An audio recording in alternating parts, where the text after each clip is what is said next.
ঢাকার ধামরাইয়ের কালামপুরে আবাসিক গ্যাসের পর্যাপ্ত সরবরাহের দাবিতে ঢাকা-আরিচা মহাসড়ক অবরোধ করেছেন স্থানীয়রা। সকাল ৯টার দিকে শুরু হওয়া অবরোধ মহাসড়কের দুপাশে দীর্ঘ যানজটের সৃষ্টি হয়। পরে উপজেলা প্রশাসনের অনুরোধে প্রায় ২.৫ ঘণ্টা পর মহাসড়ক ছেড়ে দেন আন্দোলনকারীরা। তাদের অভিযোগ, ২ বছর ধরে পর্যাপ্ত গ্যাস পাচ্ছেন না উপজেলার গোয়ালদি, বাটুলিয়া, মহিষাসী সহ বিভিন্ন এলাকার গ্রাহকরা। এই সময় গ্যাসের স্বাভাবিক সরবরাহ নিশ্চিত করা, গ্যাস না থাকলে বিল মওকুফ সহ আবাসিক সংযোগে মিটার স্থাপনের দাবি জানান আন্দোলনকারীরা।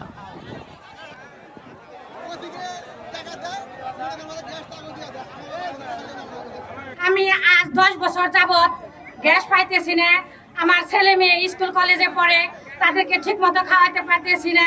আমাদের চুলা জ্বলেনি, অথচ গ্যাসের বিল দাবি করতেছে। আমাদের এই গ্যাসের বিল মওকুফ করতে হবে। আমাদের গ্যাস সব সময় জানি থাকে, যেরকম ঈদের মধ্যে পাই ওই রকম থাকবো, তারপর আমরা বিল দেবো।